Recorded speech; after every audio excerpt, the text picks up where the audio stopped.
Throw Gang. We are joined by His Honor of the Horse Pit, Lawrence Schlossman, and myself, the Barncode Big Dog, James Harris. Welcome to the weekly running of the boys with today's full episode only available on www.throwingfits.com. Chef, my bad. I forgot to pause. I don't remember where I'm supposed to pause in this That's the anymore. afters. Oh, it's in the afters? Mm-hmm. God damn it. See, you know what it is, Lawrence? What's that?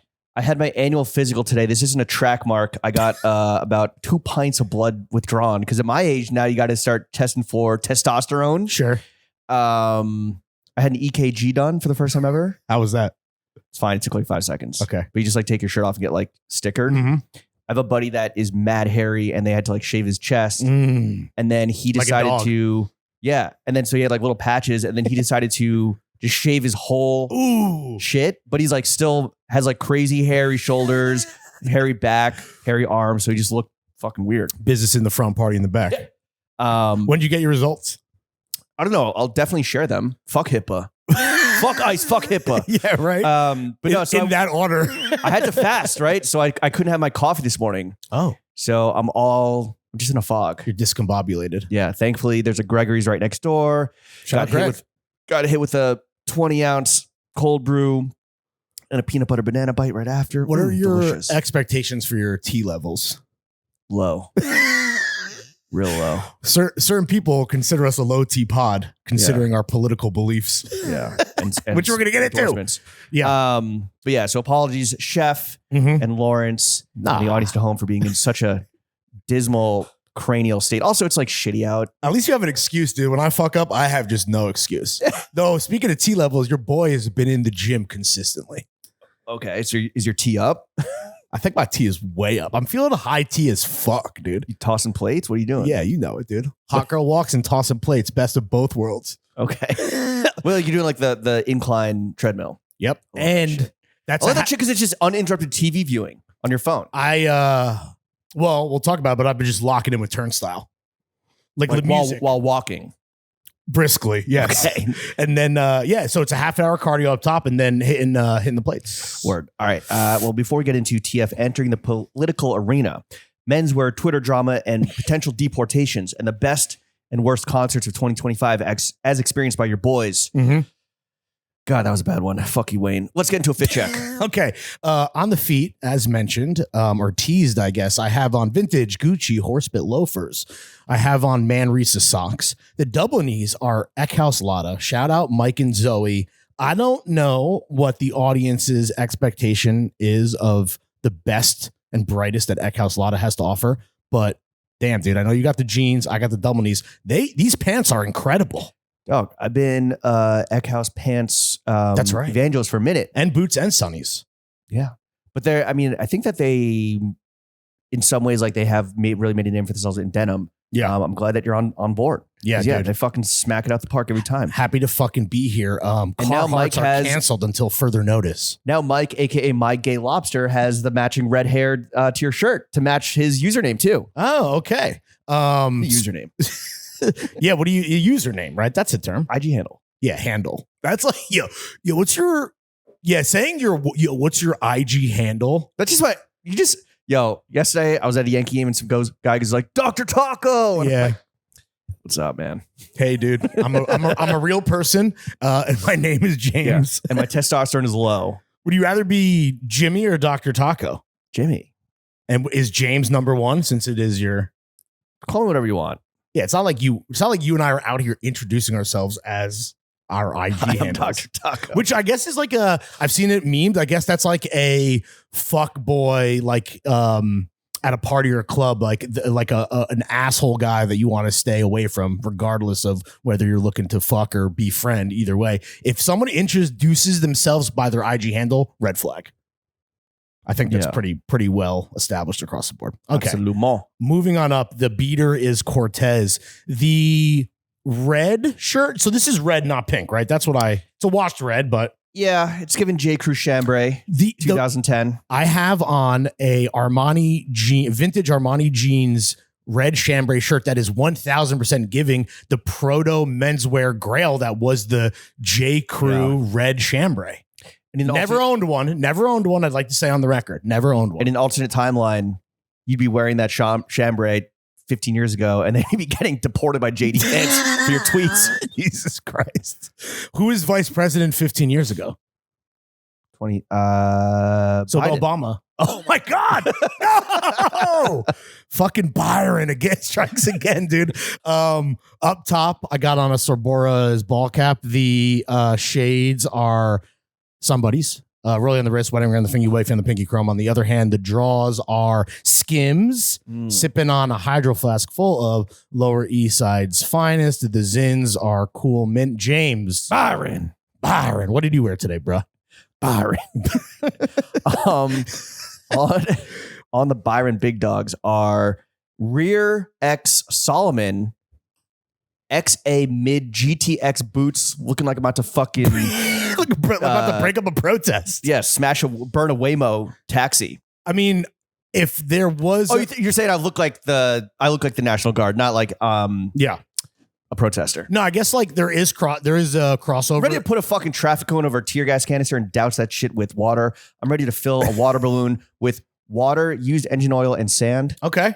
Because then apparently it's allegedly, Oh, okay. very difficult to get off glass and decreases visibility. To me, it is hilarious. I don't know how much we're gonna talk about the protest, but people calling Waymos to then destroy them.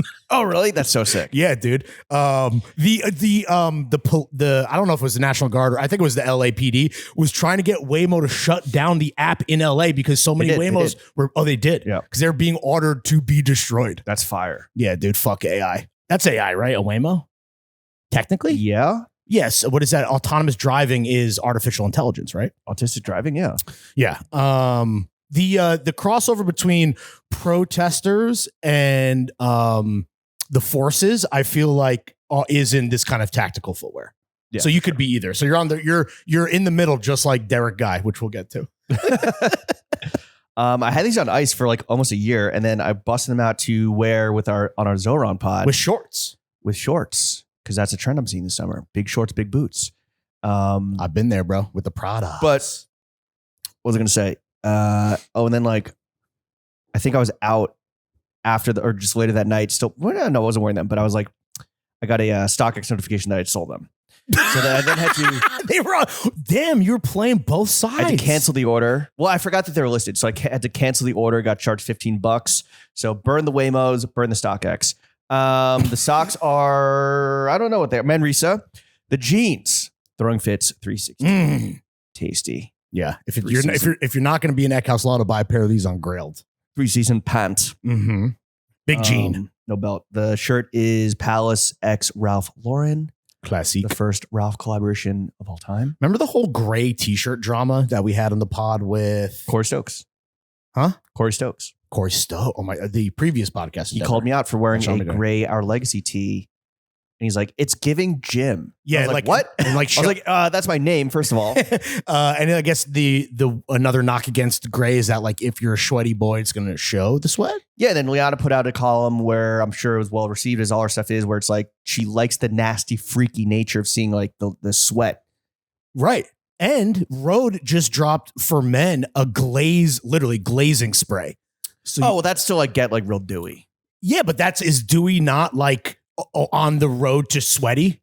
You're dewy before you get sweaty. So it's like, I think a similar sexual driver. Should we start a rival pod to dewy dudes? Just glazing dudes? Sweaty dudes? I guess that's in their name, dewy. Yes, it is. Okay. We're the glazed guys. We're glazing guys. We're glazing Derek guys. Throwing Fits and glazing guys. Oh yeah. Code is Orly. The sunglasses are Bottega. This bracelet is from Secondhand Sterling. Great IG account. What's the white bitch in Aspen? What is that? That was a ring. Oh, okay, got it. I don't think this is real turquoise, but I think it's called Secondhand Sterling. It's a great. Was it expensive? Because then you no. Oh. It's a great IG account that it's a store, but then on IG they like Secondhand Silver. I think it's called. Excuse me. Is that it? That's not it. Whatever. Go find it. I'll fucking post it in the Secondhand Sterling is like the alliterative one is the better call. I don't know if that's actually the end, but that's what it should be. That's the free consultation from glazing guys. Sterling. You'll find it. I mean, I guess this will help Max for the rec center. I can't find it. Fuck. Whatever, dude. Whatever. I'll post it. Jill Sonder, Bottega, draws our Hanes, sipping on a Topo Chico and a clean canteen of Lower Side's finest. And the umbrellas from the bodega next to my doctor. Okay, let's get into the meat and potatoes of the podcast. Lawrence, what a fucking week for Throwing Fits. We entered a brand new arena. Yeah, we're the Joe Rogans of the left now. Yeah. Straight up. Do you actually believe that? No, we had one politician on going on. How many years has this pod been running? Almost 10 years. A lot. From 2016 till now. We had on Zoran Mamdani, Big Z. a nominee for the Democratic nominee for mayor of New York City. This is why we're not the Joe Rogan of the left. Endorsed by the Working Family Party, AOC, John Liu, Throwing Fits. Well, so do you think that this pod, and obviously I think that people were happy with this kind of platform and that we're on the right side of history. Do you think that if Throwing Fits has on a politician, that is straight up being seen as an endorsement? No, because I would be down to have Cuomo on. Oh, right. That's about the fucking nipple rings. Yeah, you really want to know about the nipple rings. I mean, come on. Of course I do. But people are like, oh, did you officially endorse him? Did you officially endorse him? I'm like, I introduced him as the next mayor of New York City, so I think so. Like, I don't. Yeah. How do you? What is the mechanism for officially endorsing a candidate? I think you say we endorse this man for mayor Officially. But yeah, the reception is great. We put it out super quick turnaround because like we kind of had to. Otherwise, yeah. I guess are we behind the paywall? No, we're not. Okay. You might as well. Stalling. Secondhand sterling. It was kind of like, yo, you guys got to record and put it out if we're gonna do this. Yes. Just like in the sprint up to the primary on June 24th. Go register to vote. Please. Early voting open soon if you need to. What is it? NYC.vote, I believe. I had a lot of kids being like, yo, this is sick. How do I vote? I'm like, fucking Google it. Like, how do I vote? There's literally AI built into Instagram now that you can just be like, how do I vote? Yeah. Or how do I mean, look, more power to you that if you're actually like motivated to and mobilized to and radicalized to. But yeah, it's just like NYC. Fucking Google it. All right. It's like NYC.gov. Whatever. Honestly, if this applies to you, please pause the episode and Google how to vote and then register to vote. And then please vote.nyc. Yeah, vote.nyc. And then /page/register-vote. Who needs Google AI when you got fucking Jimmy Waymo over here? But no, do that and then now come back and listen to the show.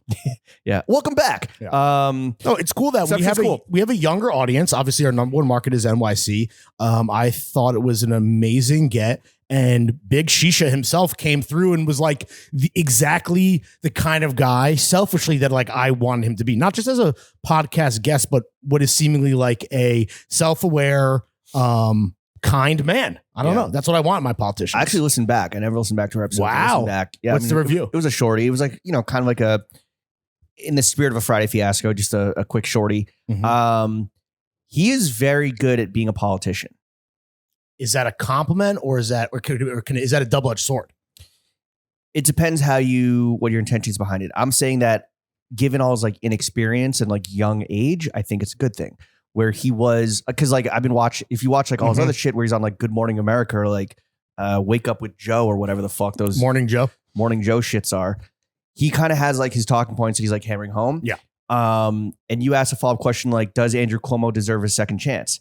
And he's like, well, people do, but that's if they are, repentive of their first attempt where they fucked up. And I was like, damn, what a fucking spin job. Yeah, right. What a fucking, this man's a pro. And then like, I asked about the nipple rings. He's like, well, he actually does answer about the nipple rings, but he doesn't answer a lot of things like cutting Medicaid and killing old people. And he was locked in. Yeah, he knocked out the park. And I guess part of that is probably because like, obviously he's running for a super visible, important, political job. And he's logged his 10,000 hours in terms of like, talking to the press. I thought, and the reason that I was so happy that booking happened, and we can talk about like a lot of the chaos that ultimately ensued in trying to even just get him on the show. I thought it was like the kind of conversation, like I know he doesn't drink, but like if we can present a guy who like politically we align with for the most part, it's like, yeah, let's present the guy and hit the idiom of like, do you want to have a beer with this guy? That's kind of like what we're here to do. No, we're not here to solve a crisis. Which we can do, by the way, if you want us to. But as like it was like a week or so of kind of like trying to schedule time to make it happen, and I'm like, hitting my NYC boys group chat when it was like looking likely, and I was like, yo, like what would you guys want to hear? Yeah, and it's like, why would he only 200,000 units for? I'm like, yo, all right. Be for real, like be fucking for real, dog. What's that about the Knicks? Yeah, right, exactly. So it begs the question, Lawrence: does throwing fits just generally get more into politics? I don't know. I mean, Any politicians you want to have on the pod? Well, to your point, it's like I would do Cuomo, I would do Adams, BB. Yeah. Should we get Eric? Oh, Eric. Should we get BB Netanyahu on the pod? Yes, thank you for asking. No, I would fucking. There are people that are like Obamsky. There are people that are like, yo, look how Larry the Jew gonna have this Israel hater on. Yeah, dude. Well, I will say, when we were brain dumping for the run of show, like, there's some stuff like I wanted to be like, yo, straight and whatever, the Israel shit. And there's certain things also, there's parameters to the conversation. Like, let's be real. No, there were none. Oh, As the owner of a circumcised penis, though, how dare you have him on? How dare you? Yeah. So I got some self-hating stuff sent my way. Oh, really? Whatever. You can suck my uncircumcised dick. No, I've got Circumcised. Sorry. The fuck? Wait. I'm just trying to keep you on your Plot toes. twist. Trying to keep you on your tactical toes. No, you're right. You can suck my circumcised dick. Yeah, I mean, the big thing for me is like, can you run for mayor in New York and win with effectively not getting even remotely an NYPD endorsement? And that's what I'm curious to see play out. I already know who I'm fucking voting for. If you listen to the show, it should be pretty clear. But yeah, I think it was a big win for us in showing that we could have a politician on, because I'm pretty sure, again, this was the first time we ever dabbled or dipped our toe into that arena. And hopefully not our last. The comms person I was dealing with was like, have you ever had a politician on? I'm like, I don't. Maybe. I really don't. I really can't. No. I don't think so. No, dude. No chance. No. I mean, we've had people get political on the show.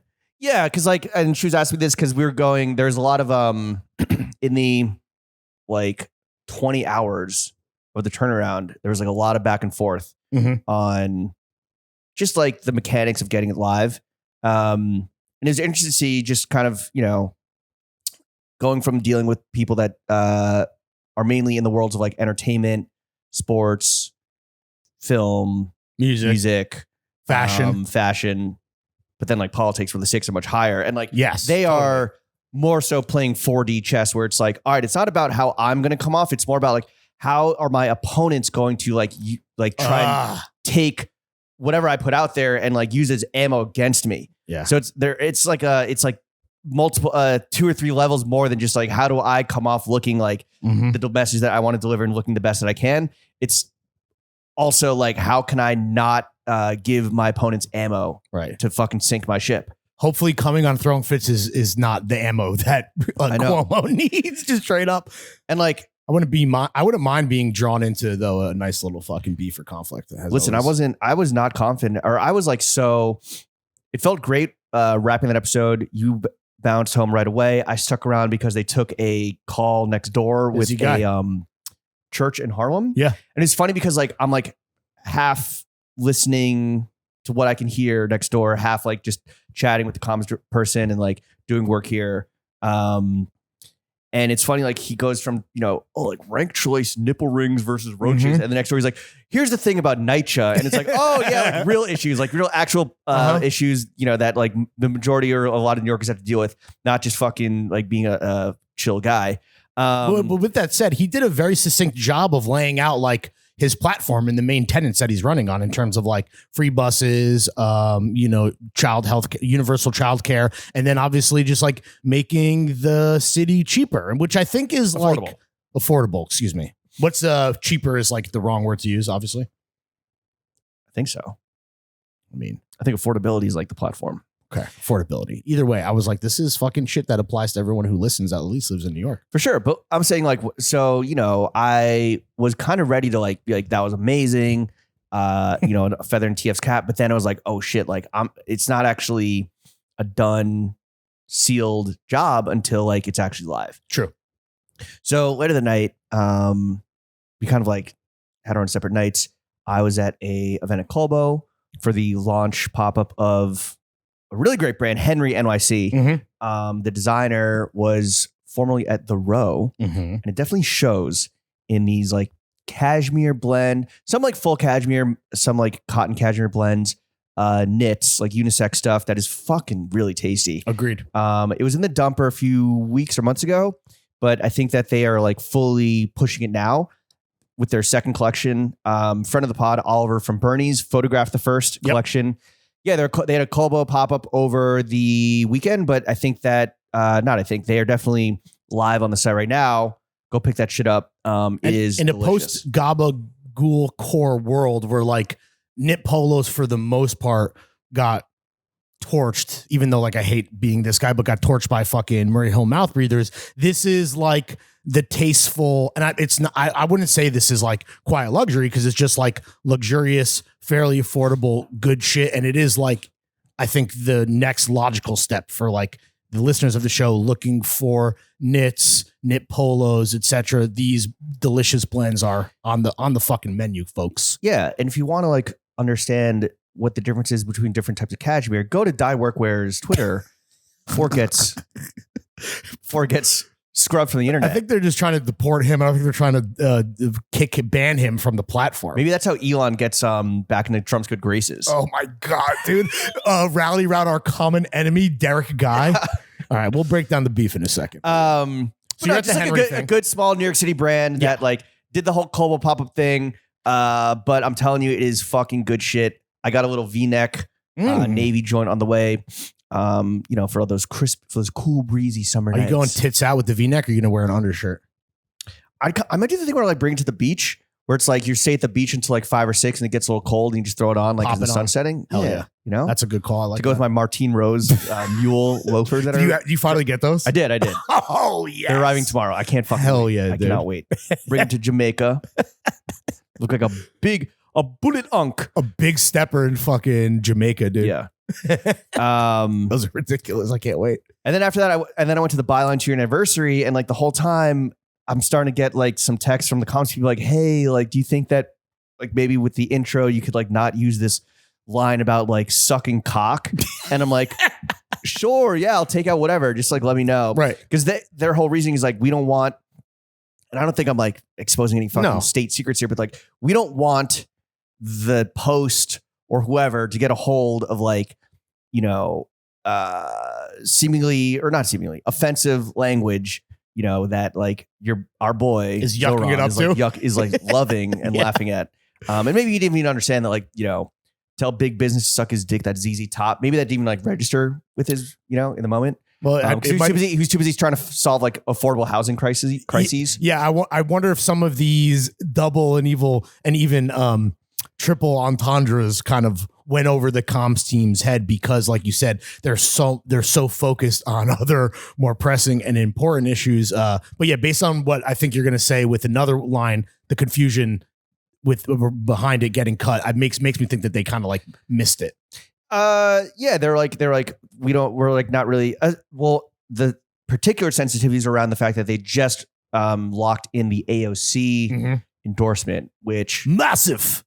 I guess people were like, yo, what the fuck is AOC waiting for? But then again, allegedly it's communications. Who knows what the actual narrative is? When she finally did endorse Zoran after the debate, her team was like, yeah, we waited until the very last, until like this last like 2 week stretch, knowing that like the first debate is when people really actually start to tune in. Yeah. I think that the perception was that she was dragging her tits on the endorsement, but then, but ultimately it was precise. It was laser precise. Yeah. I did have to, and what will go down is probably one of the most absurd texts I've ever sent. This is what I was find this real about, quick, yeah. actually. This is what I was alluding to, folks. This is a good one. Yeah. So I'm going back and forth with, this is the, a senior comms advisor for the Zoran Mamdani campaign to be elected mayor of New York City, the largest and most powerful city in the world. Just FYI, the Gen Z bus in line isn't about ejaculating. And then a screenshot of just a Google search for Gen Z bussin'. To be clear. And Google AI Search Lab says bussin' is a Gen Z slang expression meaning something is very good, excellent, or tasty. It's often used to describe food, but can also be applied to other things like a person's style or an event. The repetition of bussin' emphasizes the level of approval or excitement. I didn't even know that. There you go. You learn something new every day. I said, just FYI, the Gen Z bussin' line isn't about ejaculating. That plus the pun on free buses. LOL. They said, I think it's more the suck his dick part. LOL. I said, could we keep, quote, not Gen Z, but he's bussin' for free? She goes, yes.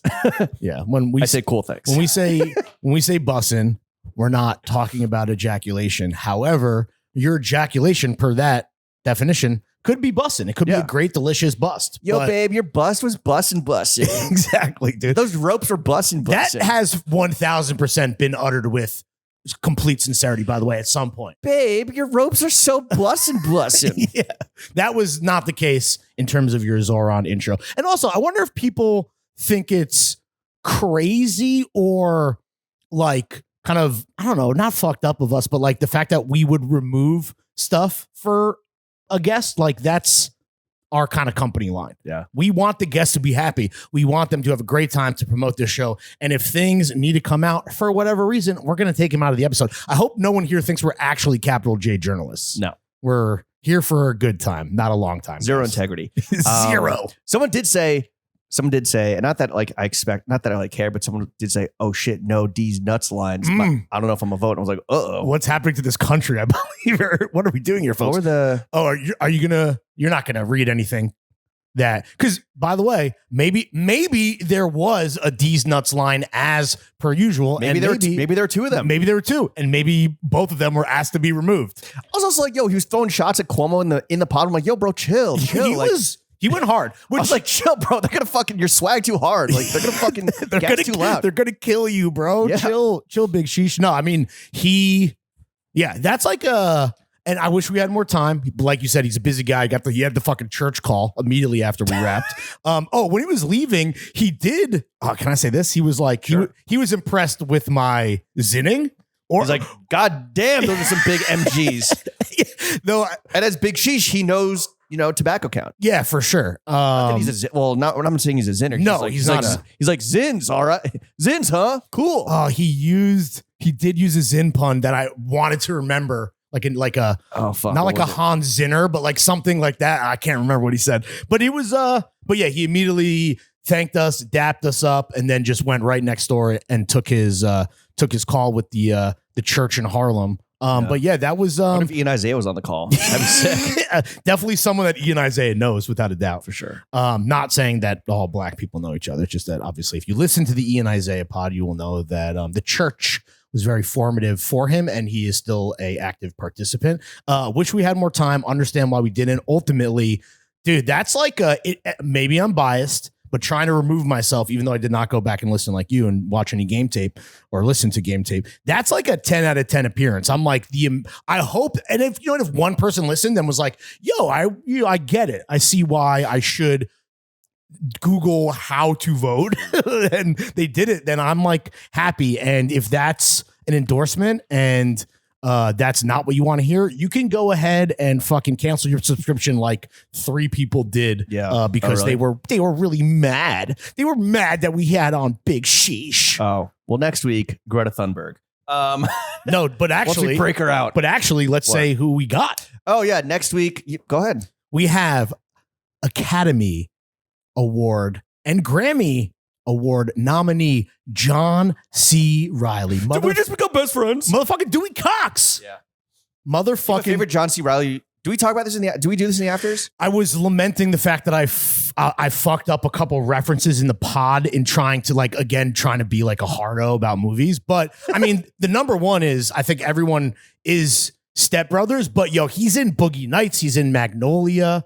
He's a small part in Boogie Nights, right? I mean, he's big, No, big, he small has- part. No, he has the smaller roles in Magnolia, the bigger part, because PTA, I believe when he talks about a lot of the directors he worked with, I don't want to spoil, but we did a really fun rapid fire game about the crazy talent he's worked with behind the camera in the chair. But no, the PTA gave him that role in Hard 8, PTA's first movie. That was like the big, He like put him on the map. He expanded the role in Boogie Nights for John C. Reilly. There you go. Like the shit was written. He's like, you know what? Just like Mark's dick, got to make this shit bigger. Like Mark's prosthetic dick. It's prosthetic. Yeah, a lot of Wahlberg talk with the Wahlberg shit with Zoran was so funny. But Wahlberg now openly and publicly regrets ever doing that at Boogie Nights because of the content around pornography. Stay prayed up. Yeah, you know it. Yeah, stay prayed up and stay hard. But yeah, it was a good time with John C. Reilly. His fit was absurd, but he had some good Hollywood stories for sure. Also, Really good ones. I love that Zoran came in and was willing to and was ready and willing to chop it up and not like think that we wanted to talk for 20 minutes, a half an hour about the suit supply suitors' love for Uniqlo. Because I think that there's a new trap that unfortunately guests of the show might be falling into where their press people just doing their job are like teeing up, throwing fits, and we're getting hit with the fashion podcasting. And then people come in and it's like, no, we want to talk about so much other amazing stuff, not just necessarily your hat collection. Yes, but that aside, John C. Reilly Your episode Pinterest suit board. dropping tomorrow. Yeah. You know what else might be dropping tomorrow, Lawrence? Oh, here we More go. drama on the TL. The other fucking foot for Derek Guy. So, Dude, okay, this is too good. I have unfollowed Die Workwear Oh. and I think muted him because it was just like flooding the timeline. Yes. So I'm not really aware of the Die Workwear Twitter drama. I would love just like a brief catch up on what the fuck is exactly happening, because I've gotten like guys I went to college with but like only text with about basketball or like, yeah, do you know like the menswear guy? And I'm like, yeah. The menswear guy. Yeah. So it's like I'm getting so Okay. it's like clearly a fucking thing. Right. I voluntarily removed myself from that narrative. Mhm. What is happening? Okay. So we're recording on Monday. You'll hear this on Tuesday. On Sunday, Derek Guy, who I believe was already on his typical tweet storm shit about the LA protests / riots in air quotes. He wanted to give his definitive take, which this should come as We need from him. right, of course, which should come as no surprise if you're one of the 1.3 million people that Instagram or that Twitter forced you to follow him. Did he? Let me ask this, because Yeah, like what I've seen is that he always kind of like he's like, no, this is like in my wheelhouse because it somehow tangentially has to do with fashion. Is it because the original raids were happening in LA's downtown garment district? No, I think he is in this day and age as political as he is sartorially inclined. if I had to speculate, but it should come as no shocker that Yo, that should be your new blog, politically inclined. what can I say? I'm one half of the new Joe Rogan of the left. Okay. So Die Worker is literally the Joe Rogan of the center for X.com because his take, was that and everyone loves because of his support for Mayor Pete in the previous election cycle, likes to throw the neo-lib or centrist tag on Derek, and this should come as no surprise that his thing was like, I support the protesters, but, and this is where he ruffled a lot of feathers, he took a huge nonviolent stance. He invoked the memory and legacy of Martin Luther King Jr. Mhm. And then his advice for protesters. I have a seam. Nice. Well, that's title. No, Oh, okay. All right. Well, we're political now. you miss every shot you don't take. So instead of being violent, his advice for the protesters, among a few things, but these are what stuck out to me, is one: have you thought about getting into immigration law? Like going to law school. And focus it, yeah, which would make an impact long term, but in terms of what's happening right now on the ground, that's a bit of a long play. But I saw some like immigration lawyers like walk up to like, you know, these like masked, unnamed ICE agents, and they're like, we're like immigration lawyers, like show us your warrants, like tell us what the fuck's going on. And they just like pepper spray them. Yeah, they like, just get shot with a point blank with a rubber Yeah. bullet. they're like the cop's just like bam. Another piece of advice he had was, have you thought about marrying an undocumented immigrant, but only if you're in love. Only if you're in love. You should not do it just to have a total fake green card marriage. So Bro, let me get some pussy so you can stay in the country. So this is the take. Wait, sorry, those are the two. Those were His two solutions the whole thing for how to was combat ICE. Yeah, there was maybe another solution or two. Those are the ones that really stuck with me. But you got to imagine that, like, you know, with a guy of his audience and the amount of people that hate this guy on both sides of the aisle, this kind of very staunch, and by even implying that there's violent the protests are violent, or that there is violence going on, obviously like plays into a huge narrative here that a lot of people feel certain ways about. So he was getting blowback immediately from both the radical left that already kind of would hate this take, and then probably already hates him for his more kind of moderate centrist position, and then the right, who is preying on his fucking downfall. And he's preying on his downfall. Yeah, preying on his downfall because he is public enemy number one of sunning their fits. They were just loving the fact that, you know, he's getting dunked on left and right. What was interesting about this is this was the take that launched 1,000 blocks per Derek. He followed up the next day. I guess this tweet happened like in the evening, and then by Monday morning, by I don't know. Yeah, maybe Monday morning, whatever. We kind of were in the midst of a full crash out. I don't know how many people he like replied to, but and to his credit, he was like really engaging with as he tends to do. Right, with the replies. And this all kind of led to the most interesting thing, for better or for worse, whereas he then took all of the reaction around what he's saying, again, mostly negative, to reveal his lived experience and admit, I don't know if admit's the right word, but to put out there that he himself has been living in this country since he came as a child from Canada as an undocumented immigrant. Derek Guy himself. So that's like the big revelation. To like gain like pity and be like, actually, guys, like I think I think psychologically it's almost like, hey, give me some credit. I know what I'm talking about because I am also one of these people. And then you have to imagine this is him almost kind of like politically to kind of go back to what we were talking about earlier, be a bit on the defensive where it's like, whoa, don't come at me. Like, you know, not only do I know what I'm talking about, but I'm living it. And quite frankly, that's a pretty brave and risky thing to do, especially because as of today, the ultimate narc added JD Vance to this whole thing in terms of getting Derek deported. And this is not something to laugh about. It's just absurd. JD Vance followed up with a fucking meme. So now he's memeing Derek's potential deportation. Is that why you're wearing a red shirt? No, that's not why I'm wearing a red shirt. We have we had beef with Derek. We squashed it like adults, and I am just reporting the facts right now. The facts are just being reported. But the fact that the menswear guy is now getting the vice president of the United States of America memeing his ass. He's getting a Jack Nicholson gif in his fucking mentions, or not. I guess this will, I think people were just like, it's like a bunch of screenshots and quote retweets and all of this stuff. It's crazy that it has escalated to this point. And there's part of me that's like, the menswear guy, Derek Guy, Dye Workwear, is such a face of, even if it's center leftism, regardless, leftism on the biggest fucking, one of the biggest social media platforms in the world, that like, I wouldn't be surprised if we have not seen the end of this thing. And now Derek is, by the way, antagonizing JD Vance about his outfits. Oh, of course. Good luck catching me in your tight suits, I believe is the general vibe. Okay. So that's where we're at with the whole thing. It's absurd. How I get red pilled, first of all. Also, okay, you mentioned us beefing with him slightly. And one of the reasons that something I was surprised at was how, like, poking that bear, like the fucking swarm of his fanboys that, like, I don't know how many times this guy tweets a day. MFers. Oh, he tweets a lot, dude. Okay.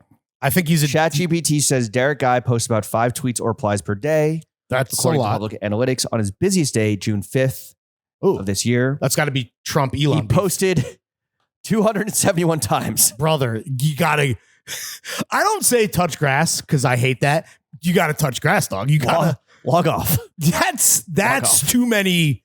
That's gotta be him dancing on the grave of the iconic Elon Musk and Donald Trump friendship that was definitely going to last forever. Log off. That's Or wild. get AI to fucking tweet for you. So, but yeah, his fanboys like came out of the fucking woodwork to Yeah. like try and dunk on us to the point where it was like swatting gnats, but it was just like mad annoying.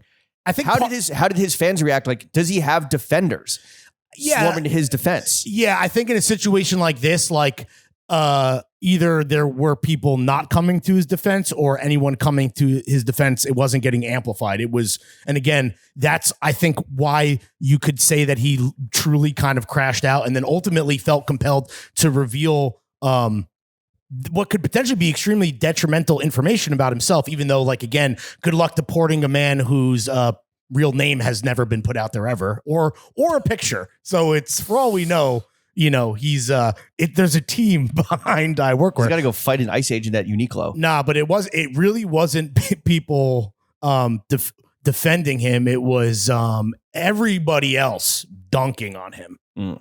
And I think But you that's don't think why that we his- ended up where we are right now. You don't think his fanboys like were like, yes, sir, let me enroll in immigration law at UC fucking Berkeley or whatever. No, and to your point, I think that Then you're like, who wants to get Not show that- me? Let me sign up on undocumented immigrant grinder or whatever, or whatever the version of that is, you know, which I guess is probably some like ICE shit. It's like, yo, we got a dating app for undocumented immigrants. You right there, buddy? oh no, I'm just thinking about yes, I am all right there. I just you know, a little fucking, my eye was bothering me. My apologies. No, I think that's entrapment. No, What? ICE agents going on Grindr pretending they want to fuck immigrants so they can deport them. I don't know. I don't think they're following the book of law here. No, true. That's absolutely fair. No, I think that I yeah, think they're more into the armed kidnapping portion of the process. true. They do love to kidnap people forcefully and remove them. No, what I was going to say is I think that the reason we got all the fanboys is because of who we are. And that whether or not you love Dye Workwear, there are a lot of people that do not like us. And we're very, very happy to see us go toe-to-toe with the menswear guy on X.com. So I don't know. I didn't see any support for Derek. Again, I saw it's almost Well, like it's the algorithm showing you what you want to see yeah, it was almost or like not see. right. It was almost like Or not see? yeah. It's almost like supporting Israel in the United States government. The one thing that everyone could agree on was dunking on Derek Guy in this case, on both the left and the right. Crazy. Yeah.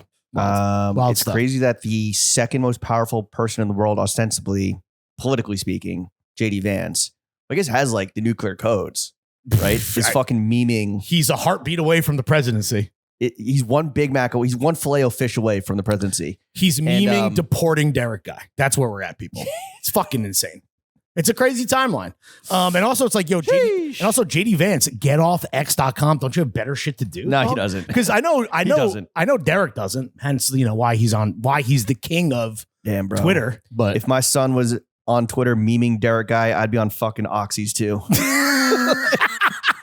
woo! Shout out all the hillbillies, dude, and their elegies, man.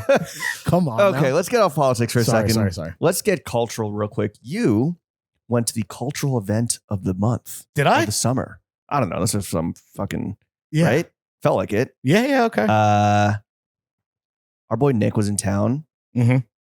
doing a bunch of work with his client Turnstile. They were on, the new record was out on Friday. They were on Fallon. Yep. They were making the rounds. They had a premiere Tribeca Film Festival. They had a Tribeca show Film- that I was Mhm. like, yo, Nick, why don't you ask Lawrence if he wants to go? I think he likes Turnstile. And Nick was like, oh, okay. And then you got to go to the show. Yeah, it was incredible. So I wasn't even aware until Turnstile was advertising this.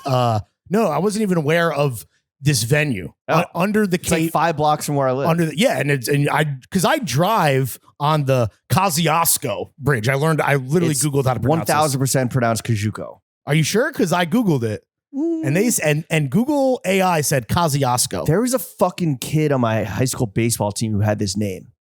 Really? It was like From the Bridge no, it wasn't- family? He's just a fucking Polish kid. It's named after a famous like civil engineer or something. But- You just pulled out your ass? yeah. You don't have the Kajuko Bridge Wikipedia right in front of you? Oh, you have Turnstile lyrics in front of you. No. I literally just Googled it earlier because I was like, who is Kosciuszko? Who is he? He was a civil engineer. A Polish civil engineer? I'm telling you, bro. Don't trust that bridge. Under the K Bridge, it's there's mad raves there. Yeah, I'm not, and exactly that's my point. I'm not going to that shit. I didn't even know that there was. I know. You just wear raver pants. Yeah, sure. The Eck has a lot of double knees. Yeah, what kind of work am I doing at a rave, dude? Putting in work. What is? I'm trying to think of manual labor that would happen at a rave, so we can riff on this. Crush up drugs. Yeah, I got my mortar and pestle, dude. And I'm under. And is that what it's called? Pestle. Pestle. Excuse me. No T. Pestle. High T, low T, or no T. Pestle. And I'm crushing up fucking floor drugs under the bridge like a fucking troll. Yeah. That's the work I'm doing at a rave. Okay, we digress. The venue is very fucking cool. It's a skate park, I guess. And what do you think is the capacity there? Because I just want to set the scene for this amazing show. I don't know. 10,000, 20. Bingo. Yeah. And Turnstile apparently sold, I don't think this is public information. I think they sold 10,000 tickets at $100 a pop. Whoa. Now, I think $100. I got free tickets from Orienteer. Shout out Nick. Shout out Bradley. Shout out Kev. For the great night. My thing is this.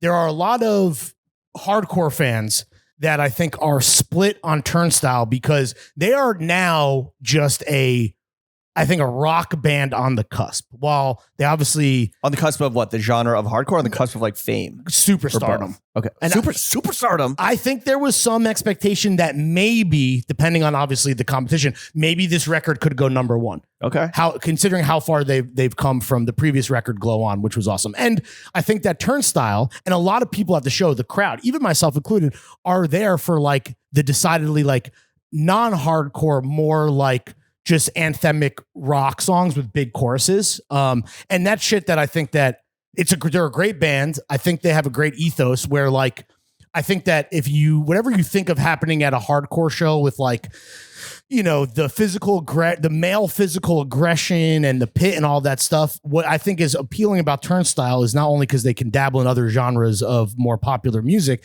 but like the show itself, the vibes are like off the chart. It very much is like, not that hardcore isn't inclusive. I know that inclusivity is like a tenet of like hardcore. Inclusivity and sobriety. Yeah, exactly. Definitely a lot of drinking at this show. I don't think that there's anything straight edge about Turnstile or their audience necessarily that I know of. Talking about yourself or you're talking about the show? I'm talking about the crowd there. Okay. But the vibes are very high. I mean, there's a lot of, to use the Turnstilism, there's a lot of TLC, which is the Turnstile love connection going on. Is there...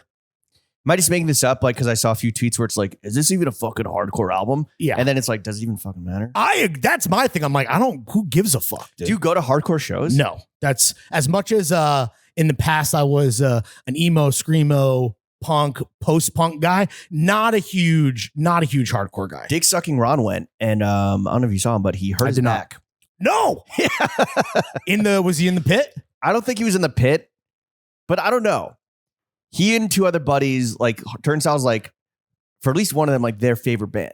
A lot of people. And I think that the one guy, he like didn't bail on like family obligations, but he bailed on like preparing for a family obligation. Ooh, almost worse. And this is a big wife guy, big as the father of daughters guy. I mean, a big girl dad. But he bailed on those kids. He went kids or mids mode. Yeah. To go see Turnstile, and then Dick Sucking Ron. I didn't get the full details. I don't know if he threw his back out because he was like pogoing or jumping up and down, or just fucking whatever, just bent over and like it threw out his back, or if it's just like, oh, my back's sore. I left with a mystery bruise on my hand. I don't know how that happened, but I was. Were you like going crazy? No. Some headbanging. Windmilling in the pit? I was chilling with my. Were you on rail? I was chilling with my industry friends at like our industry friends at like the outer kind of the outer kind of area, just kind of like, you know, taking it in. You're watching it happen on a TV. No. Though they're fucking. I will say. There's an element of the live show, right? I've never seen them live before, so this might be a thing that people are familiar with. But they really have amazing kind of in-concert cinematography happening with drones and then a cameraman with a live feed. And a lot of it is about the fans, which is really cool to then see like, you know, all the different types of people that are at a Turnstile show that make up their fan base. And if we are calling this a hardcore show or hardcore adjacent, it is the most women that I think have ever been at hardcore Jason show that I've ever seen. In fact, I believe my mystery brews was from some of the wonderful, lovely ladies around me just really getting into it and having a great fucking time. I guess I got a rogue fucking, gesticulation my way that left me with again a mystery bruise on my hand. Did it smell crazy in there? No, it really didn't. It wasn't. It was, and there's. I guess it was an outdoor venue. Yeah, well, under a bridge, under a fucking under an Red Hot overpass. Chili Peppers. Yeah, right. But no, it was really fucking cool. They're awesome live too. I think that's another thing where, I'm trying to think like if I've gone to something recently where like the performers themselves like left something to be desired, and I can't think offhand. But they should have come with me to this fucking Lil Wayne concert, right, and we'll get into the tale of two shows. But they fucking ripped. They were great. They brought out Hayley Williams from Paramore. Is she dating one of them? Well, she's an all-time babe. So, and also Turnstile's hot, dude. That's another thing that I think is part of the appeal. I probably mentioned this before when talking about McGee, but like it's one thing to have the chops in the fucking songs. It's another thing to then also be like extremely cool or good looking. Everyone in Turnstile is hot, which definitely does not hurt with them about to be fucking super famous. Hayley Williams is dating her bandmate Taylor York. Okay, so she's dating someone else in Lauren, Paramore. she's taken. Yeah. But they brought her out. She, I guess, has a feature on the new record. I believe maybe we do some Turnstile outro music. Maybe I think it should be the Lil Wayne Elephant song. Oh, dude. So it's funny that you mentioned like I know Turnstile's very popular. I know that there's this debate around like, are they hardcore or not? Doesn't matter. Who cares? If you like the music, you like the music. Yeah. Well, hardcore people name five sober guys. And that Freaky Franz is like the fucking man. And I met him because I was walking here to finish up the Zoran intro on Tuesday or Wednesday of last week. And I ran into Nick. I heard a funny story about this. Was this when he FaceTimed you? Yeah. He's like, turn around. Yeah. Well, what was interesting is I'm sure people have done this before. You see a friend in public and they're in like your line of sight. They're in your line of sight. You are maybe not in theirs. And then you FaceTime to see how they react to getting the FaceTime. And he said you passed with flying colors. You picked up the FaceTime immediately. Yeah. I was kind of new. Like, I'm not a rapper. I don't get FaceTime that often. So I'm kind of like, if that's happening, I'm like, oh, God. Okay. I was like on like Orchard Street. So I'm like, okay, of course. You passed with flying colors either way. And it was to the point where he felt the need to mention this to me because he was so impressed. Well, so we're kicking it outside. He just finished lunch at Dudley's. The people that he was with, I asked, was like, did he order well? They're like, yeah, he had a fire order. Big food guy. And then Freaky walked up on us. Nice. And I was like, who's this? I don't know Turnstile. Right. I don't know like what they look like. He's the black guy. I know that he's the bassist and his name is Freaky Franz. Yeah. And he's in a guest campaign. Yeah. But I was like, he loves Johns. He's a big. I was like, who's this fucking cool guy? Yeah. And he looks sick. He just had mad chrome necklaces. Oh, really? He's chromed out. I was like, he's definitely coming because I was walking down Broome. He's definitely coming from Luke's NYC. He had jorts down to his ankles. Hell yeah. Kevin Smith ass level jorts from the Kevin Smith signature collection. The silver Nike like football 90 Copa. Total 90s. Yeah, total 90s. Sick look. He had grills on his fucking incisors like a vampire looking like Blade. And yeah, it was just really nice. You know how and unfortunately, we talked about their busy schedule while they're here in New York. Like they really packed it in because it is also 5 dudes. Yeah. Well, one chick. They kicked the dude out of the band. One chick, 4 dudes. And they brought in Meg, who now plays rhythm guitar. Yeah. Happy Pride. She's also a smoke. Oh, by the way, Happy Pride. And Happy Pride. Every episode in June we have to say that. Every episode ever we say that. Okay. Happy Pride to all the Turnstile fans. What was I going to say? Freaky, Bintown, we were going to. Oh, so their schedule is super packed. They were like, all right, do you want to pod with him? If you can, it's like this segment right here with Freaky. Mm-hmm. And we were like, oh, unfortunately, we fucking can't because it's like we were trying to pack in the Zoran pod and it was just like the absolute worst timing possible. That being said, Freaky will be on from what I've heard, wants to do it. So stay tuned. I think that's get your expectations up for that one. That will definitely happen. I think that we're definitely not going to let you down on that one. Last point on Franz. I think that there is and I think this is kind of indicative of, just what people say about Turnstile. We'll leave it at that. Like Virgil Abloh, big Turnstile guy, big Freaky Franz homie. And like, I think his promotion of that, like and for better or worse, put Turnstile on the map. No, not on the map, because the songs put them on the map, and I think their grassroots kind of community in Baltimore did where they're from. No, I just think that, like, Virgil, giving Franz custom Off-White Air Jordan, signing the shoe, like, people see that or saw that, RIP Virgil, like, on Instagram, and definitely, like, I think, put Turnstile in front of, like, the kind of guy that would be like, well, if Virgil co-signed it, I'm all in. Right. So I think that says They're a like lot. the Arc'teryx of hardcore bands. Basically. Virgil put Arc'teryx, a lot of people onto Arc'teryx. I'm away, and that Not even before the fucking show where he did like the couture dresses with like the anoraks, like with he was arced out for sure. he was just snowboarding. Yeah, he's just a shredder. Just Dude. posting the dead bird. Yeah, I think Virgil. The more good taste in the world, the better. I think Virgil put a lot of people onto tasteful things. Arc'teryx and Turnstile definitely included. Let me tell you, Yeah, about a distasteful thing. So you had a great show. It was awesome, and again, shout out. Potential musical artists of the year. The new record is really fucking good, and I encourage anyone who's just a fan of like fucking guitar It's music. never enough, man. Check It's it. never enough. Ooh, never enough. It's never enough, baby. Never enough. That's the name of the album, right? That's the name of the lead single. Okay. What's the name of the album? What is the name of the album? Oh, real fan over here. No, honestly, maybe is it the title It's never track? You win some, you lose some. Let's see. The new Turnstile record is called Never Enough. There you go. James knows. All right. I went to Real fan over here. I went to a concert. Name 5 Never Enoughs. Name 5 Turnstiles. Meg and don't Franz. and don't hop them. Wait, Meg, Franz, Brandon. Let's go, Brandon. Who's the hot Asian presenting drummer? Wow, happy pride indeed. My guy's out here using the proper language. Shout out, and also don't be hopping turnstiles either. No, fuck. Yo, fair evade like a motherfucker. I don't know if you want to be doing that in this climate, especially if you're undocumented fine. like Derek Guy. All right. Okay, fine. Yeah. That's my point. okay. Keep your P's and Q's about you, folks. Did Derek Guy never like decide to take his citizenship? Like, I don't know what did you not like DACA? Like, I don't know. People were like digging in deeper, and the only thing I saw was I paid. Do you think he's telling the truth about being undocumented? No, Bro, that'd be fucking crazy. No one will ever know because nobody knows what his real name is or who he is. No, we don't know his real. Actually, do I know his real name? Maybe I do know his real name.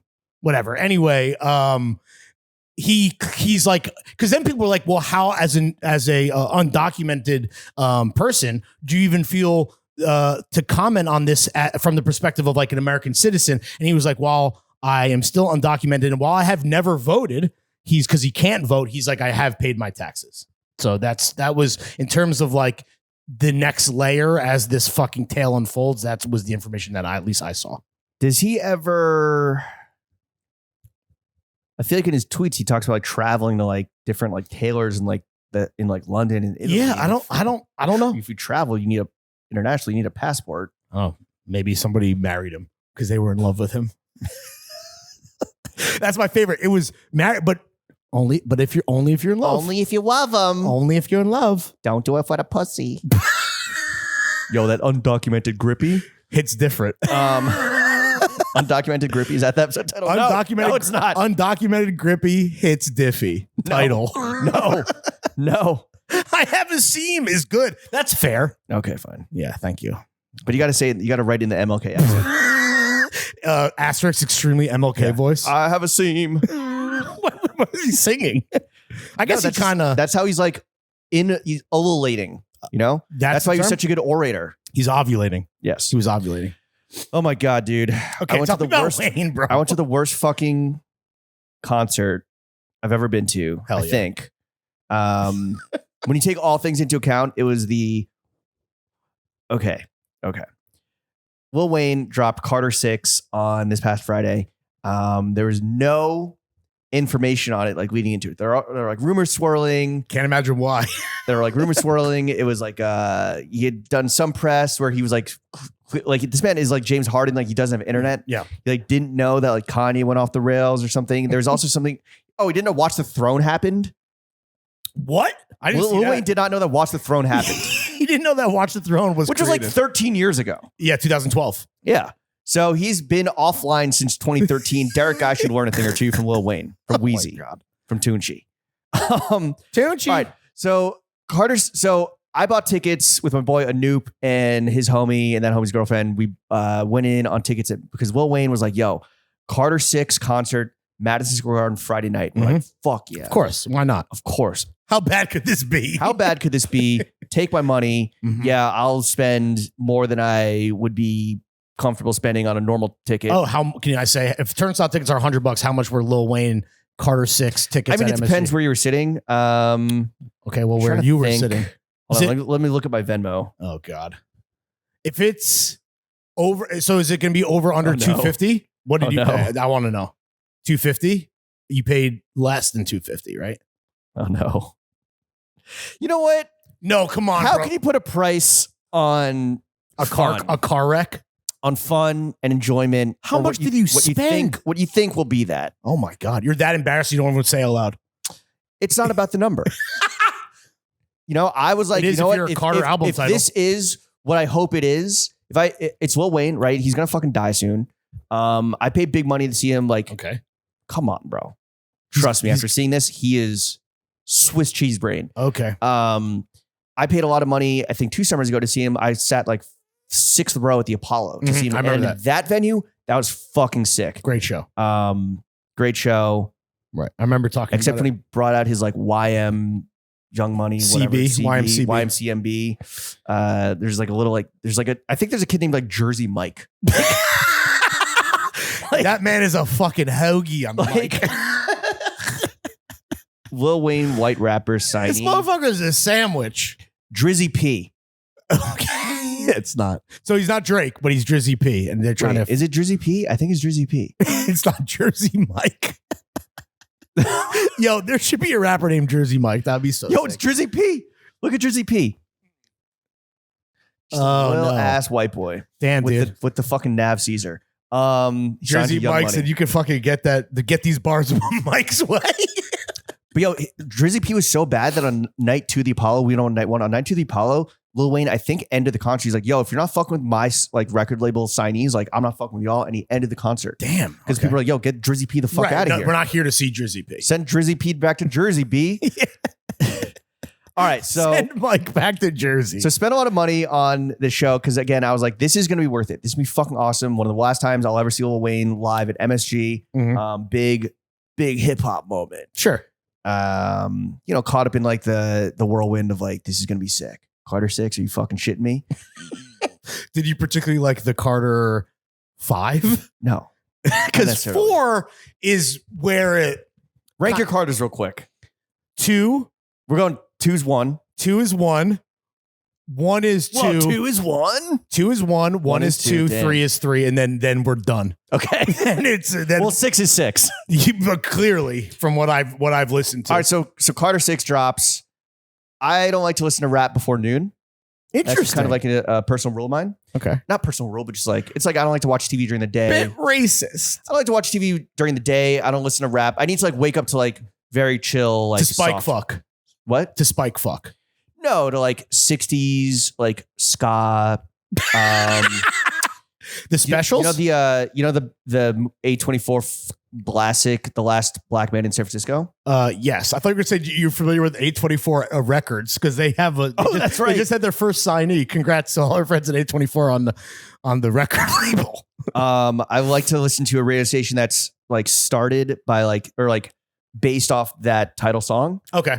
If you're going to San Francisco, which fucked up. I told you this, right? I already talked about I don't that. know. Pod. Have you? That song, very beautiful, Mhm. and the rendition of in that movie is like incredible. And I love like listening to it. You know, when I'm just having my coffee and reading in the morning.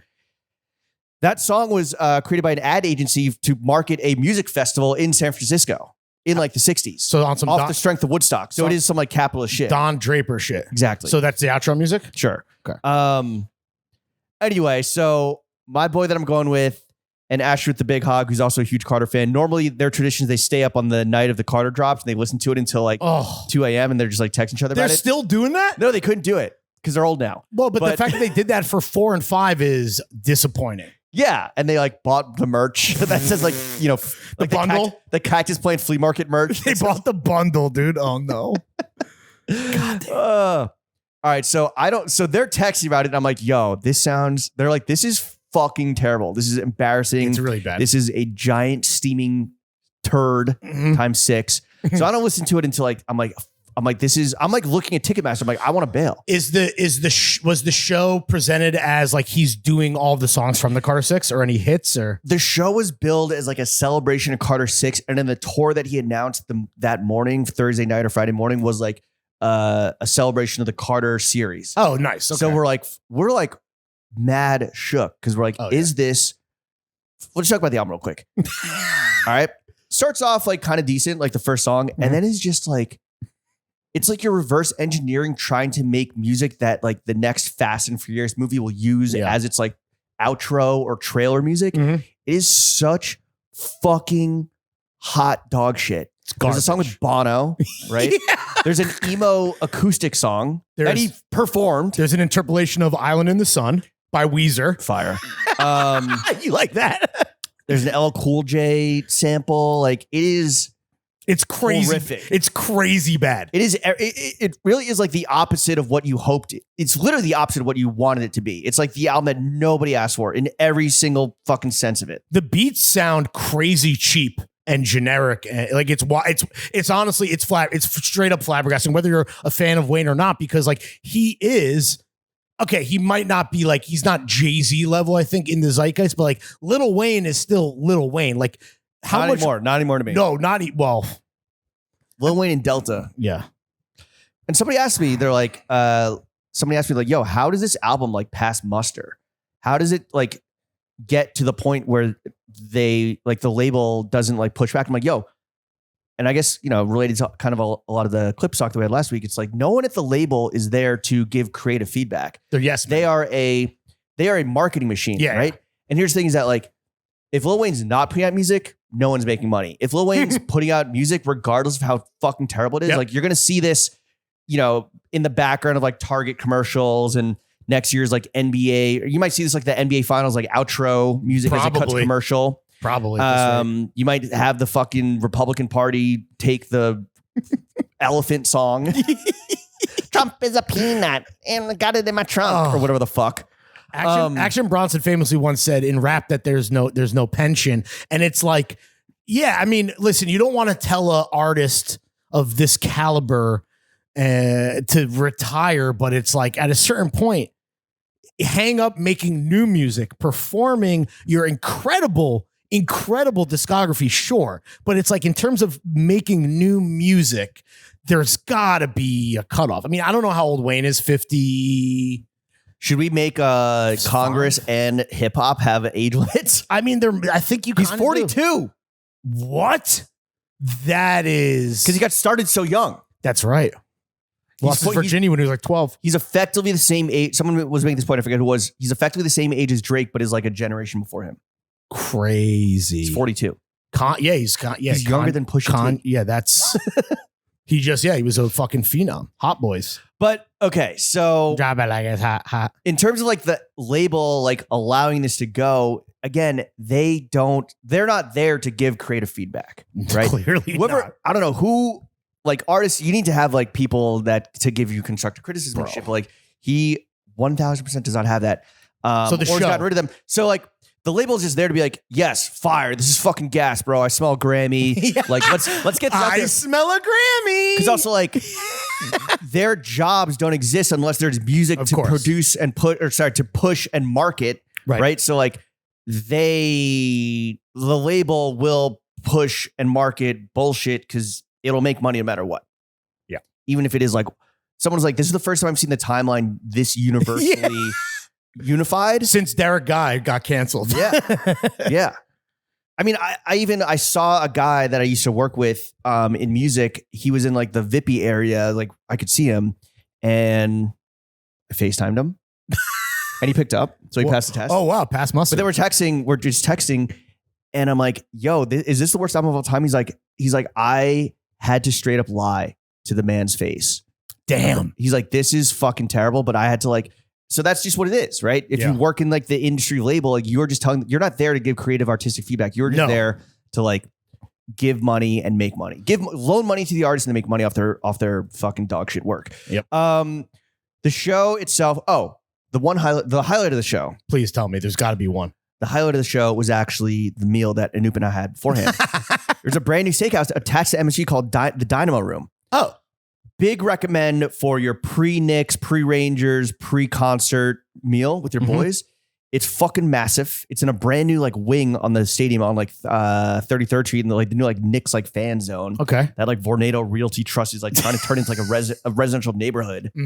Crepensta, crap around Penn Station. Right. There's like a Lifetime gym. There's a steakhouse. It's a Lifetime Fitness.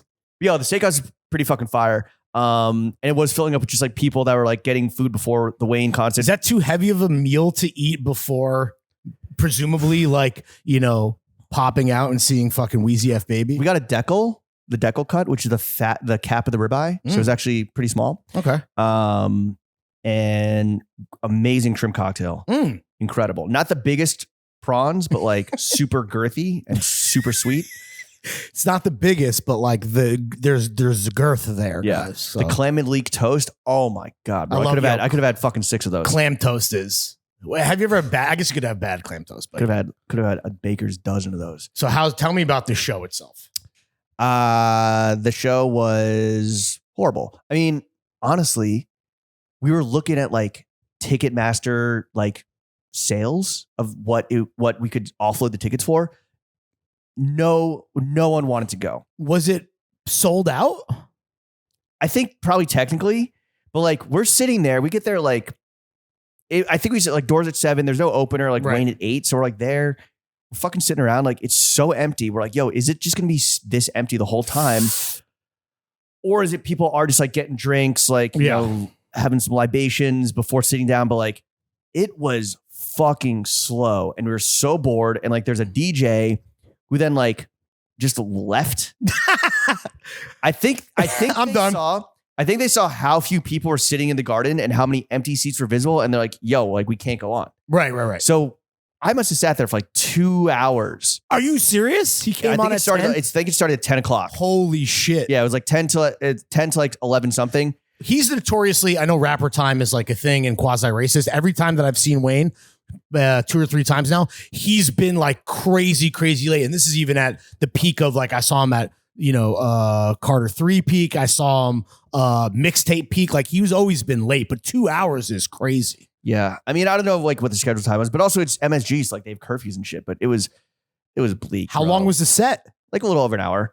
And you know what? He did play non-Carter 6 songs. He played some classics. Thank God. Thank fucking God. Though, was that even a good time? How's his stage presence? Like, it's tough because like it's MSG, it's an arena, it's just him and like a guy on the drums and like a DJ. Does he have command of the crowd? Not really. Whatever crowd was there. No, and then he like gets his guitar and he's like playing it. He's like on his like rock star tune sheet shit. I hate that. And he does this thing that takes me out of it. At least I don't know about anybody else, but I noticed this at the last time I saw him play at the Apollo. After every song, he just goes, "Thank you." like a politician kind of. Yeah. So it's like Carter 3, it's Wheezy. Thank you. Thank you. Thank you. And then it's just over. It's crazy to think that, you know, when he did the rock pivot, I think that was Rebirth or whatever the fuck it's called. Like people were so mad and like, yeah, maybe a couple hits or 2 came out of that era, but it's crazy to think that at the time, if you were being like told a Lil Wayne fan, you're like, you don't understand. Like it's going to get so much worse. Yeah. So much. Like you don't even understand. Yeah. Shout out the one guy I ran into there. Shout out all the Rude and Amiri jeans that all the fucking unks are wearing. Oh, I can't even imagine how unked out that crowd was for sure. It was pretty unked. But it was also like, you know, everyone's out there for like, it's a big Friday night event, but it was fucking bleak. That's a bummer because, I mean, like as I've said before, you kind of rightfully make fun of me. Like Lil Wayne and the Carter 2 is like effectively how I actually became like a hip hop fan back when I was a freshman in college. And he is like up there as one of my goats. He's like on the personal Mount Rushmore. Carter 6 doesn't change that, but it's just so fucking sad to see. It's so sad. It's this balance of like, you know, see your goats before they die, right? Like I wish I'd seen Bowie live. I wish I'd seen Tom Petty live. I wish I'd seen Prince live. At the same time, I wish I'd seen R. Kelly live. At the same time, Puffy, etc. All your favorites. At the same time, like you got to pick that spot. Yes. Like You could see your goats on their farewell tour. Yeah. When tickets are like sky high, do not see them on their new music tour because that is fucking sad. My regret is Billy Joel right now. I never saw. I don't know. I don't know if you've ever saw Billy Joel. You had like 1,000 opportunities to see I know. McCartney. I know. I missed them all, dude. And now, You saw the shit where he tried to kill himself because he fucked his homie's wife when was that? when he's young. No. He got so depressed that he fucked his homie's wife that he tried to kill himself twice. Damn. I mean, at that point, you got to forgive the homie. You got to It's like- forgive Billy Joel for fucking your wife if he tried to kill himself twice. Yeah, I'm sorry, bro. It's okay. It's okay. No, don't Do it kill, again. No, don't kill yourself. You're the piano man. You're too sexy. My wife finds you too sexy. You're the piano man, bro. So that was You tickled her the. ivories. So you had a cultural high at a cultural low. Damn. Then what a there's bummer. another cultural high in the sporting world with the Oh yeah. both finals. Yeah. We're not calling it the French Open anymore. It's Roland Garros. Roland Garros. I We know. had Coco at Roland Garros saying, "Bring Roland out." Yeah. Quoting Tyler the Creator. Oh, did she? She quoted, this whole thing. It's like, if I ever said I I'm a didn't, flower boy. if I didn't believe in myself, I was lying. Something like that. Okay. Um, Good thing you didn't fucking quote Carter 6. I mean, I watched both finals. It's awesome to see Coco win. It was a bummer that Sabalenka couldn't give credit. Mm. Kind of tracks in terms of what I know about her. Nah, Just, she's pretty graceful normally. she's complaining about the conditions. Crazy. She's fucking hot, bro. You think so? Yeah. You want her to break you. Yeah, crush me with those thighs. What's her tattoo? Is it a lion or what's her shit? It's like Why do you know all this shit? she has a giant tattoo on her arm of like a fucking lion, dude. Did we ever figure out what happened to her boyfriend? She fucked him to death. Clearly. Do you know about this? No, I don't know. So I'm just riffing. I think they were dating at the time. He like mysteriously fell to his death off like a balcony in LA. Oh, yeah, sure. And I think Mysteriously. I think he had like I think he was like had Mobbed like up? a crazy amount of like alcohol and pills in or something, or Ooh. had like substance abuse issues. And I don't know if they're like recently broken up with or maybe a gambling debt. I don't know. Damn. You know? She stroked him Russians. right off the balcony with a Russians. backhand, dude. Yeah, okay. So Coco, great. We love that. Obviously, shout out to all our friends at Mew Mew. What a fucking win, dude. Big win for Mew Mew, New Balance. Oh, price of the meme going up. And shout out America, I guess. If you're going to get a shout out, at least you created Coco Golf. The men's final. I mean, the best match I've seen since fucking Djokovic and Federer had a, fifth set tie break. I don't know how many years ago that was now, but that was crazy. 2012. That was, I mean, that to me is the best tennis match that Joker, even though the result wasn't what I got as a Fed head, but this was incredible, dude. Mm. I was locked in. You did not watch it live. You had shit to do, unfortunately. What's that? You had shit to do, unfortunately. I Yeah, it was guess. a beautiful Sunday, so I chose not to watch 5.5 hours of tennis Well, in yeah. my apartment. Which- I was actually I was playing tennis, ironically. Yeah. I was playing tennis, ironically playing tennis. I muted my group chat with Gallagher and Nathan, which is like, well, that's like the live chat for all tennis, All really. things ATP. All shit that we're watching. I tried to play at the new courts on the Lower East Side under the Williamsburg Bridge. They were too packed. But then I got to play with my boy Noop at Fort Greene at 2:00, right when the match was wrapping up, I believe, like 5.5 hours later. Yeah, start at 9. That was my thing where I'm like, I'm going to be able to leave the house and have a Sunday because, you don't expect a match to be the second longest Grand Slam final of all time. All right? you're doing is fucking Alky Cine, bro. I mean, I will say I'm fully Alcaraz pilled now. Like the Sinner thing with the PEDs, I know that he's still like kind of a fan favorite, but as a Alcaraz hater, because I've always kind of seen him as Like like, an Alcaraz hater. because he just strikes me as like a messy type figure, which is like, I don't know. It's like He's messy. you're like, no, you're like acoustic for sports and you're like a child prodigy. And it's like it's your whole brand is that, which is like good to be a competitor and a generational talent. But for me, I just like didn't see the appeal. These just came off as little one note and swagless. But now, I mean, Well, he's holy swag was shit. because he's wearing the Nike kits, which were fucking hot, worse than the Carter 6, arguably. I don't understand what, Yo, even Nike. the shoes, Nike. even the shoes. Nike, bang my line. Let's Bro. talk designing the kits for these players because it was the joke of the whole tournament. Terrible. Horrendous. I liked Alcaraz when I saw him beat Sinner in Rome, and Sinner just shat the bed. He's never lost to Sinner. Ever. Well, I put money on Alcaraz right then and there to win French tournament, and I put money on Coco to win. So, Oh, you backed up. Your boy's up. Damn, dude. Your boy's slightly less down. You left with a little bit of clay in your Your pocket. boy is slightly less broke, and I blew it all on pitching live pitch speed at the Yankee game last night. I thought you were saying you blew it on fucking Lil Wayne tickets. No, that too. No, live betting, pitch by pitch speed, Bro, over under. what's wrong with you? It's mad fun. Yeah, I Because guess also it's obvious. It's like, yo, you know he's gonna come in with a fastball first pitch. Oh, he's 3-0. It's 3-0. Of course, it's gonna be fastball. Oh, it's 0-2 breaking ball. I know my Red Sox aren't having the best year, even though they just had a great fucking away stand versus Yankees. You're watching Yankees Red Sox and you have to bet because you want to be entertained. Like, Well, the game was really bad, and the Yankees were down. it was a high scoring game. I mean, the Yankees are down by a lot. yeah, I guess it was final score 11-7, whatever. It doesn't matter. Anyway, Yeah, it was. What were you saying? you were Yeah. saying you were bored. You're betting a live pitch speed.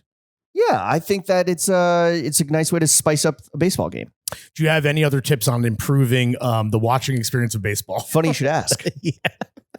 All right, at Yankee Stadium, it's the only stadium I think in baseball where they do God Bless America at the 7th inning stretch. Oh my God. Of course they do. Fucking. And they always Yankees. trot out some fucking senile veteran. I think they've ran out of World War II veterans and now they're on to Korean There's War. none left, dude.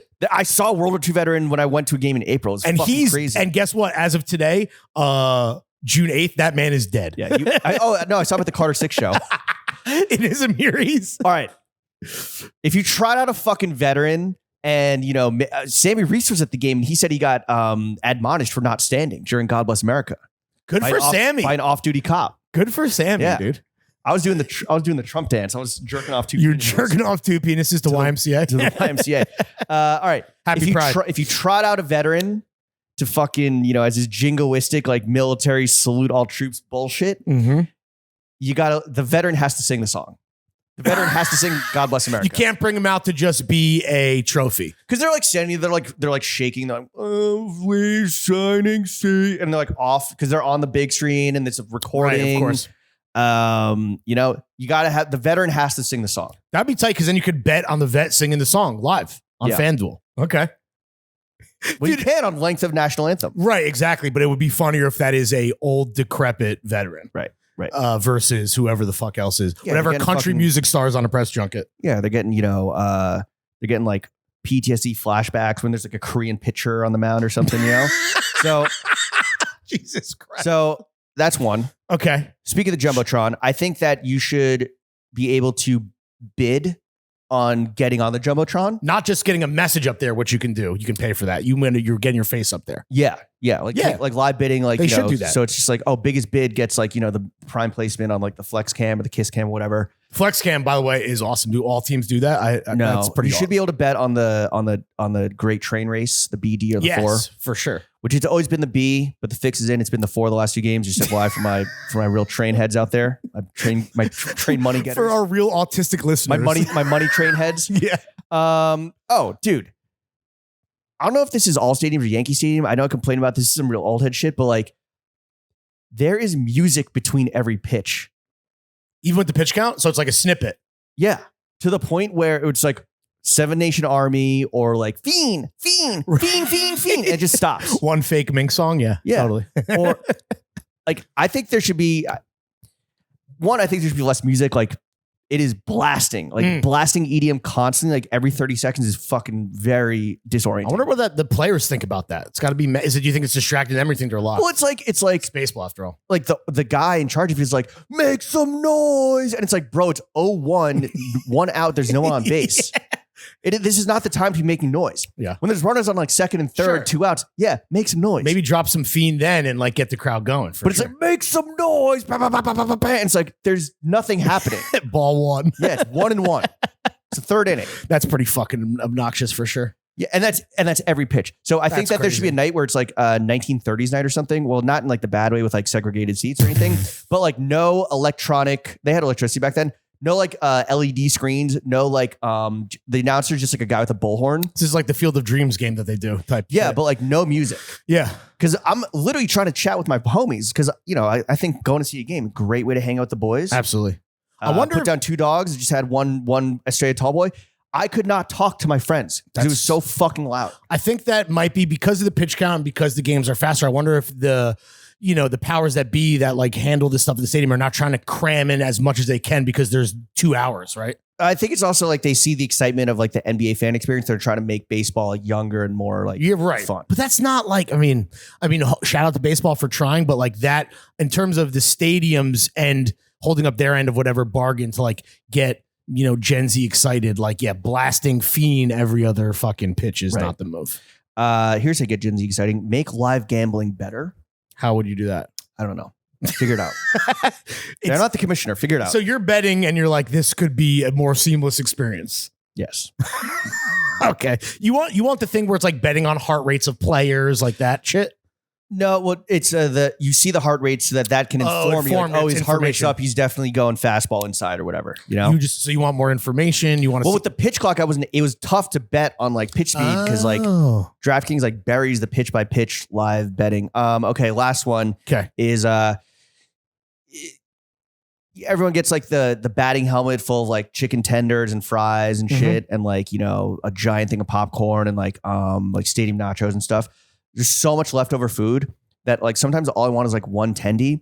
I think that your section should dump their leftovers into a giant like bin, a trough, and for like $1, you just get to like either like get a one handful or just like pick a tender. You want it right? to be So it's leftover buffet style. It's like a king's cup yeah. of leftover food because like you put down 2 dogs, you get a hot dog, like you're always Right. gonna have it. If you get an 8 or a 20 piece chicken tenders, you might not put down all 20, but like I might want one, but just one. Why not just you see a guy in your section with the bucket, the helmet of tendies? Why not just, hey man, help a brother out? I'm saying like there's a huge box of Cracker Jacks, like. Oh, your kid got the prize, great, but maybe I just want some fucking caramel popcorn. That's a great point because with Cracker Jacks, I only ever want a handful. Yeah. I'm not trying to eat a box of Cracker Jacks. Yeah.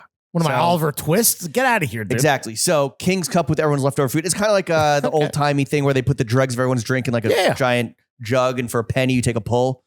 For $1 you get a fistful of leftovers. Yeah. I mean, shit, dude. It's sustainable. It cuts down on food waste. It feeds the hungry. It adds some variety, which is the spice of life. Zoran for mayor, James for Major League Baseball commissioner. You heard it here first. Endorsement. Anyway, those are my thoughts on baseball. Enjoy if you're going to San Francisco, especially for everyone out there celebrating Pride. Happy Pride. If you're going to San Francisco, which Francisco. Chef Sham's homeland. Speaking of which, Chef, take us out.